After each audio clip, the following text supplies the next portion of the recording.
ब्रह्मा गुरु विष्णु गुरुदेवो महेश्वर गुरु साक्षात्।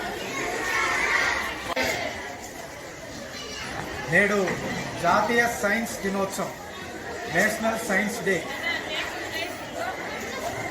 భారతదేశ సైంటిస్ట్ అయినటువంటి సివి రామన్ ఎఫెక్ట్ ప్రతిపాదించిన రోజు ఈరోజు.